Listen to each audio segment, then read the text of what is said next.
ஆன்மீக அன்பர்கள் அனைவருக்கும் எமது வில்வதுளசி குழு சார்பில் காலை வணக்கத்தை தெரிவித்துக் கொள்கிறோம். இன்று நமது பிரத்யக்ஷ தெய்வம் பூஜ்ய ஸ்ரீ காஞ்சி மகா சுவாமிகளின் 133வது ஆராதனை திருவிழா மிகச் சிறப்பாக கும்பகோணம் ஞானசுதா குழுவினரால் நடத்தப்பெற்றிருக்கிறது. இதற்கான அழைப்பிதழை சென்ற வாரம் நமது மாண்புமிகு வேளாண்மை துறை அமைச்சர் திரு வினோத் அவர்களிடம் எங்கள் குழு சமர்ப்பித்து அவரை வரவேற்றது. குடந்தை ஞானசுதா குழுவினரின் சார்பில் மாண்புமிகு அமைச்சரை இன்று காலை சந்தித்து வீர சைவ மடத்தில் நடைபெறும் சிறப்பு காலை பூஜைக்கு வரும்படி அவரை அன்போடு அழைத்திருந்தோம். ஞானசுதா குழுவின் சார்பில் நமது குழுவின் மூத்த தம்பதியர்களான திருமதி சிவசுப்பிரமணிய ஐயர் மற்றும் திருமதி விஜயலட்சுமி அவர்கள் சங்கல்பம் அனைவரின் சார்பிலும் செய்து கொண்டனர்.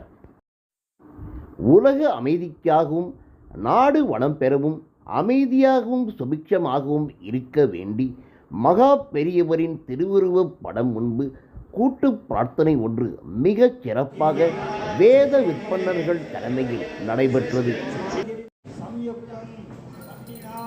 இது சமயம் நமது பிரத்யக்ஷ தெய்வம் பூஜ்ய ஸ்ரீ காஞ்சி மகா சுவாமிகளின் திருவுருவப் படத்திற்கு சிறப்பு அர்ச்சனை மற்றும் ஆராதனைகள் பல்வேறுபட்ட மலர்களாலும் வேதங்களாலும் செய்யப்பட்டது.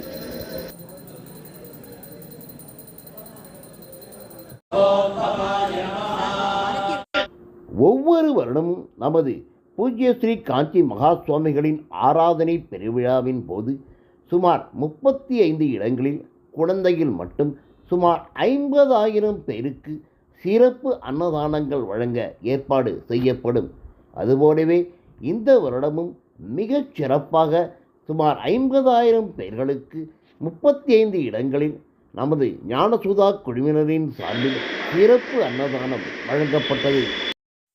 அன்னதானத்திற்கான உணவு தயாரிக்கும் முன்பு அடுப்புகள் வைக்கப்பட்டு மிகச் சிறப்பான முறையில் வேத விற்பனர்களை கொண்டு அடுப்பு பூஜை சிறப்பாக செய்யப்பட்டு பின்னரே அன்னதானத்திற்கான உணவுகள் தயாரிக்கப்பட்டது.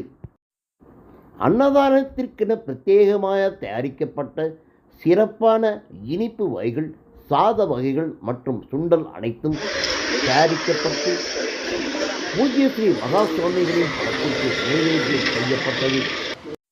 அன்னதானத்திற்கென தயாரிக்கப்பட்ட உணவு வகைகள் 35 சென்டர்களுக்கும் டாடா ஏஸ் மூலம் வீர சைவ மடத்திலிருந்து புறப்பட்டது. அவ்வாறு புறப்படும் சமயம் அதனை நமது மாண்புமிகு வேளாண்மைத்துறை அமைச்சர் திரு ஆர் வினோத் கொடியசைத்து துவக்கி வைத்தார்.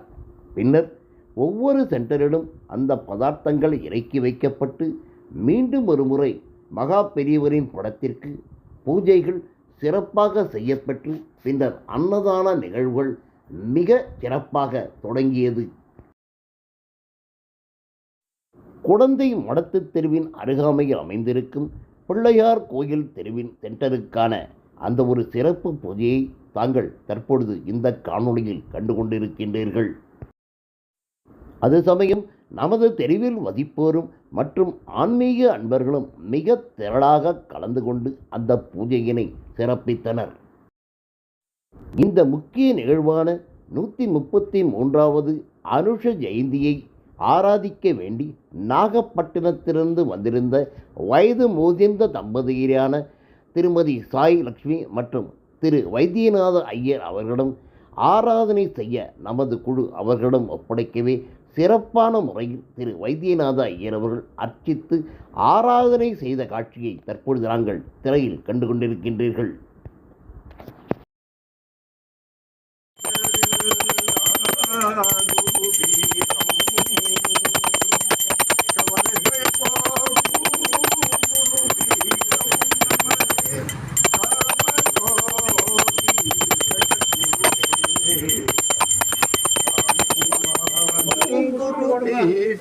நமது காமகோகி ஜகத்குரு பீடம் காஞ்சி மாநகர்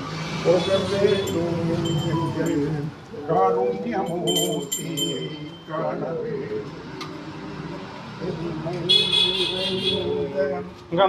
பீடம் யாவரும் வழங்கும் குரு பீடம் கலைகளை வளர்க்கும் குரு பீடம்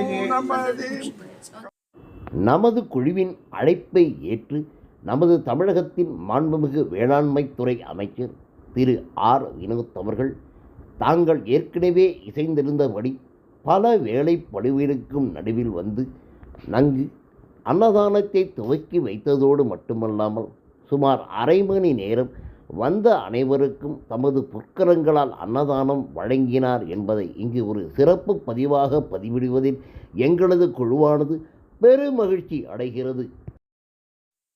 தானத்தில் சிறந்தது அன்னதானம். அது மட்டுமல்லாமல் மகிழ்வித்து மகிழ் என்பது ஆன்றோர் வாக்கு. அதன்படி இன்றைய நிகழ்வுகள் மிகச் சிறப்பாக நடைபெற்றது.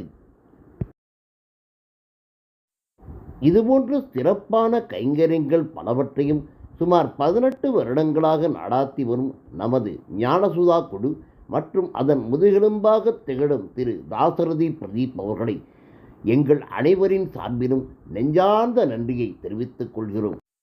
இந்த வருடம் இவ்விழாவினை மிகச் சிறப்பாக நடத்தி கொடுத்த நமது மாண்புமிகு வேளாண்மைத்துறை அமைச்சருக்கும் எமது குழுவானது நெஞ்சார்ந்த நன்றியை தெரிவித்துக் கொள்கிறது.